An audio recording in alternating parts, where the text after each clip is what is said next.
आज देश दहला हुआ है सिर्फ धमाके की आवाज से नहीं बल्कि उन चेहरों से जो इस ब्लास्ट के पीछे निकल रहे हैं। गौरव मिश्रा प्रवक्ता इस वक्त बीजेपी से हमारे साथ जुड़ गए हैं।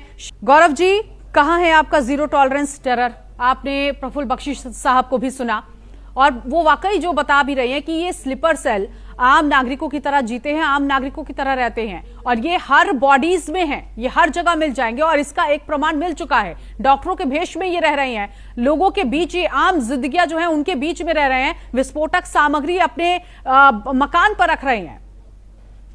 जी हाँ, बिल्कुल। मैं इनको स्लीपर सेल ही नहीं बल्कि एक कदम आगे आंतरिक आतंकवादी मानता हूँ, पूर्ण रूप से आतंकवादी मानता हूँ। और अभी हमारे जनरल साहब ने कहा, ये बात सही है कि ये समाज के हर वर्ग में है, चाहे वो पत्रकारिता हो, चाहे वो मेडिकल प्रोफेशन हो, चाहे वो चार्टर्ड अकाउंटेंट हो, वकील हो, मीडिया हो, सभी क्षेत्रों में ये पाए जाते हैं। और इनको वैचारिक कवर फायर निश्चित रूप से राजनीति इनको रोका कैसे जाएगा सर? मैं बता रहा हूँ, रोकने का ही परिणाम है कि 11 साल से ये प्रेशर कुकर की तरह दबे हुए हैं और जब ऑपरेशन सिंदूर होता है तो ये तड़प उठते हैं और उसके साजिश में अपना सर्वस्व झोंक देते हैं। पाकिस्तान को पता है कि अगर कुछ ऐसी घटना होगी तो उसकी कीमत बहुत बड़ी उनको चुकानी पड़ेगी। लेकिन जो स्लीपर सेल हैं, जो तथाकथित आंतरिक आतंकवादी हैं, उनको कैसे पकड़ेंगे? क्योंकि इनकी तो फेरिस्त बहुत लंबी है, क्योंकि इन्होंने तो लड़कर के ले लिया पाकिस्तान और हंस कर ले लेंगे हिंदुस्तान का सपना देख रहे थे। वो हिंदुस्तान का सपना 2014 में चकनाचूर होता हुआ दिखाई दे रहा है और लगातार अनवरत दिखाई दे रहा है। तो उस पर कहीं ना कहीं प्रतिबंध लगा है। और नहीं, हमारी सुरक्षा एजेंसियों की जहां तक बात है, ये हमारी सुरक्षा एजेंसियों की देन है, जिसके कारण बहुत बड़ी त्रासदी से देश को बचाया गया है। और डेस्परेशन में इस आतंकवादी ने जाकर के इस प्रकार का आत्मघाती विस्फोट किया है। मुझे लगता है कि इसको भी अंजाम देने वाले जो आतंकवादी समूह हैं, चाहे वो जैश ए मोहम्मद हो, चाहे कोई भी हो, captain Nawab Singh Chaudhary ji, is this intelligence failure? ठीक है, ठीक। बड़ा सवाल ये, गौरव जी, कौन है इसके पीछे? मैंने तो कहा एक पूरी क्रोनोलॉजी है। इस्लामिक ये कब टूटेगी सर?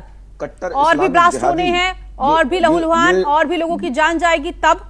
देखिए, जो लहूलुहान करेगा उसको उसकी कीमत बहुत बड़ी चुकानी पड़ेगी। ये 2014 से पहले वाला भारत नहीं है। जैश ए मोहम्मद के मुखिया मसूद अजहर को रोते हुए बिलखते हुए पूरे दुनिया ने देखा, किस तरह से कह रहा था कि काश मैं भी मर गया होता। अपने लोगों की जान जाएगी फिर ऑपरेशन चलाया जाएगा, फिर अपने लोगों की जान जाएगी फिर ऑपरेशन चलाया जाएगा। नहीं, ये कोई बात नहीं हुई। आप कब किसको छींक आएगी ये आप बता सकती हैं क्या? नहीं, लेकिन आप डॉक्टर तो रखेंगे ना, बीमारी को दूर करने के लिए डॉक्टर तो रखेंगे। जिस तरीके से काम कर रही है उसको कमतर आप आकेंगे, उनके मनोबल को गिराने का काम करेंगे। नहीं, मनोबल क्वेश्चन है ही नहीं सर। मेरा सवाल ये है कि जम्मू कश्मीर में ऑलरेडी सिक्योरिटी एजेंसीज की तरफ से अभियान चलाया जा रहा था और ये कहीं ना कहीं जितने भी ये डॉक्टर सामने आए, इनका कनेक्शन जम्मू कश्मीर और जम्मू कश्मीर टू पाकिस्तान निकलकर सामने आ रहा है। कहीं से भी कनेक्शन होगा, उस कनेक्शन को कुचल दिया जाएगा। हमारी सेनाएं, हमारी फोर्सेस, हमारी इंटेलिजेंस एजेंसी, पूरा भरोसा है। और 2014 के बाद आपने 11 वर्षों में देखा है कितना इत्तेफाक रखते हैं आप गौरव जी की बात से? काम किया है। गौरव जी, आपका कमेंट।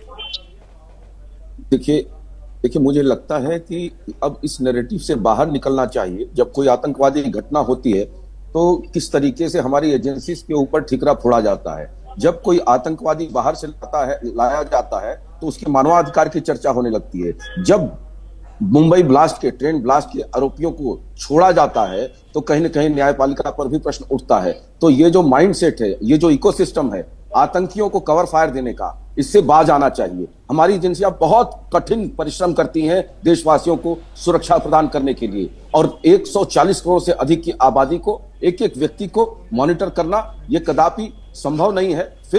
फिर भी जिस तरीके से उसी दिल्ली के अंदर सरोजनी नगर, लाजपत नगर तमाम ब्लास्ट हुए, उसी काशी के अंदर संकट मोचन तमाम ब्लास्ट हुए, अक्षरधाम ब्लास्ट हुए, पूरा देश ब्लास्ट से दहल उठता था। क्या आज एक घटना हुई है तो आज हम इतना चर्चा कर रहे हैं? लेकिन मैं आपको भरोसे और विश्वास के साथ कर रहा हूँ, पूरी बात सुन लीजिए, बिल्कुल पूरी बात सुन लीजिए नीतू जी। इस घटना के बाद भी जिन लोगों ने ये किया है उनको इसकी कीमत बहुत बड़ी चुकानी पड़ेगी। ये माननीय प्रधानमंत्री जी ने भी स्पष्ट कर दिया, गृह मंत्री जी ने भी स्पष्ट कर दिया। क्या इस तरह के बयान कभी प्रधानमंत्री के आते थे क्या आतंकवादियों की घटना के बाद? उसके बाद तो आई लव यू वाले लेटर जाया करते थे, डोजियर जाया करते थे उसी पाकिस्तानी आकाओं को। लेकिन अब हमारी मिसाइल जाती है, हमारे गोले बारूद जाते हैं।